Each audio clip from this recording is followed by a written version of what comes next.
So today, instead of a haul, I thought that I would do a what sold video. So I haven't listed much this weekend, but I thought I would show you what sold. So let's look in here. I don't know how much you can see. Okay, let's see, not much from that angle. Sorry about that. Okay, so this is a children's corner pattern. I believe these are not cut, and these are from a neighbor. We got 2 boxes at their garage sale, like 2 banker boxes like this for really cheap. I think it was like maybe $15. This one sold for $19.99 with free shipping, and I'm going to show you what's special about this. Other than the fact that it's vintage and it's this particular brand, it is a smocking pattern. So you see the smocking on the dress. Smock dresses are pretty classic. They don't go out of style, and anyway, it's in pretty good shape, and I don't think it's been cut, though that probably wouldn't matter for some patterns, and I sell plenty of cut patterns, but this was a good one. So I'm going to throw that in the box behind me and find the next thing. Okay, I sold some hair color. This is from the haul that I did last. It is a blue color, and this didn't sell for much, but I've already made my money back on this lot. So whatever I make from the rest of this is just all profit. So this sold for like $8 and something free shipping, so not much on that. That will be one of those easy to list, few dollars here and there thing. I've got one thing I need to look for, so I'm not going to bore y'all with that. Okay, the next thing is a lot of patterns. These sold for $7.99 plus shipping.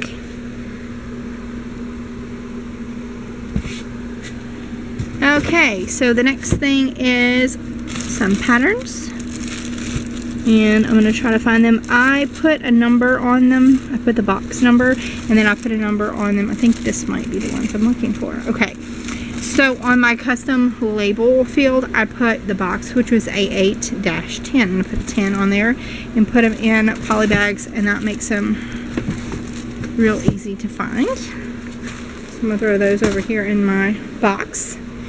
And then let's see what else I'm looking for. A pair of Converse shoes, which should be around here somewhere.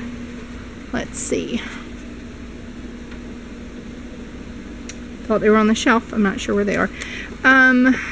But this also sold, not for much. $10 free shipping.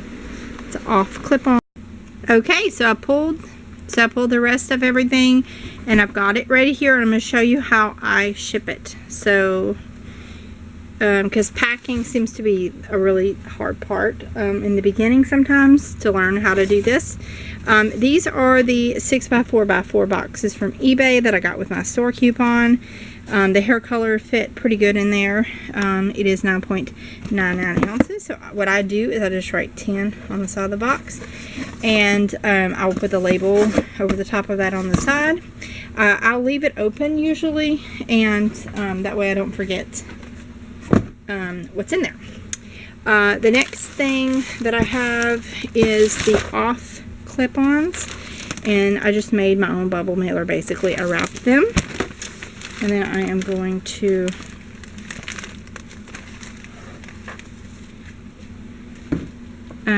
weigh them, and there's like a hold button right here you can push, and then you move that and you can see. So that is 11 ounces, and I'll need to measure this bag before I close it up to know what size it was to be able to ship it, so that won't be hard. 11 is barely showing up, but it's there. Okay, the next thing is sewing pattern. So I just throw the poly bag in the bubble mailer, and those are going to be 8 ounces. So I'm going to write 8 on there, and then I'll put it in my box over here. Then we have that smocked pattern, and that is 4 ounces. That is really dirty for some reason. Not really sure why, but anyway, I'm going to put that in my box, and I'm just stacking them on the box here. My printer is in my house, and so when I go in there, I will do the labels. Okay, the next thing I'm going to do, and I'm not going to show this finished, but I'll just show you what I'm going to do. I have a Talking Toby Thomas and Friends, and I'm going to take this small bubble wrap and wrap it one time, and then I'm going to put it into a bubble mailer. And then I also sold These sold for $20 plus shipping. A pair of Converses, and I did note all the dinginess. If you can tell, they're kind of dingy back here, but they're still in really good shape. They're just kind of dingy, and I tried to clean them. It's not even really showing up here. There's some kind of dirty stuff on the laces, but they're still in really good shape. There's kind of a yellowish stain right there. It's not coming across real well on camera. Anyway, I disclosed all that, and they sold for $20, and I don't think we have very much in them. I can't remember what we paid for them. I don't have any poly bags in here with me, so what I'm going to do is just put them in this poly mailer just to keep them more protected, and then I will put them in a priority shoebox. And I know there's probably other ways. Some people probably put these in a bubble mailer. The buyer paid for calculated shipping by weight, and it includes enough for the box. So then I'll cut the box down if it is too big. Okay, so this is the last thing that's sold. This is a G.I. Joe adventure vehicle, and it is not in the best shape, y'all. It has got all kind of scratches on it. There's some rust back here. If you look in the back, this is from the 70s, I think. It's a two-piece thing. I didn't just break it.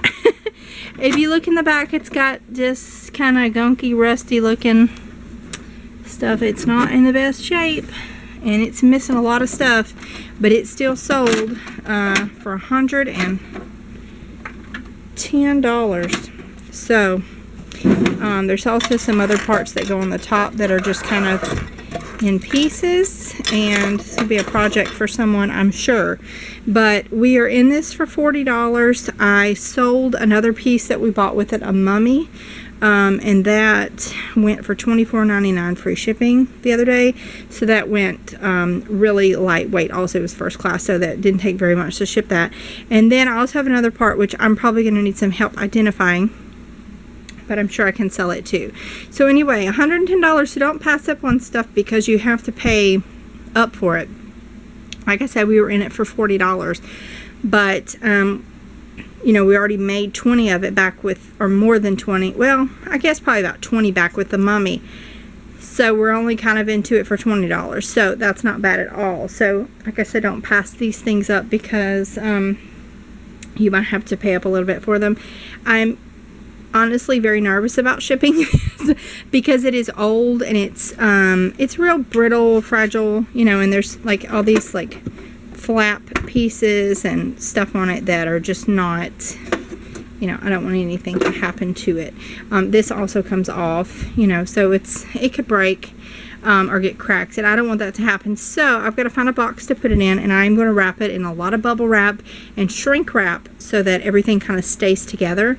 And I may show you some of that process because I know this can be very nerve-wracking to pack larger things that are kind of fragile. But anyway, I'll show you some more of the process in a minute. Okay, so an update now. I have wrapped these in really large bubble wrap, and I have done the shrink wrap over the top. This kind of just roll shrink wrap you can buy most anywhere. And then I also added some extra to the corners, which I may need to shrink wrap over that, but I taped that real well because I'm kind of nervous about those corners. They were kind of exposed a little bit. More than I wanted them to be. So anyway, now I am going to get a box, which is going to be a pretty big box, and I'm going to cut it down a lot, but I'm going to get a box and put these in. Okay, so I'm finished with it now. I put everything in here. This is a large Lowe's box. They're fairly cheap, and I love Lowe's moving boxes because they're easy to deal with. And you'll notice it's not as tall as it was because I used box resizer, and that's just a really easy tool to use. I will link the shipping supply video to show you where you can find that at, or it might be in my resources and tools type video, but I will link that in the cards, and will also link that below so you can find that if you need one of those. But it makes things great, and that way you don't pay for as much, because this is going FedEx, and that will go dimensional weight, so you want to have as small box as you can. The USPS is going to be changing to dimensional weight very soon also, so you want to make sure you get the box as small as possible, and that way stuff doesn't rattle around. So anyway, that's it. So I'll see you guys in the next video.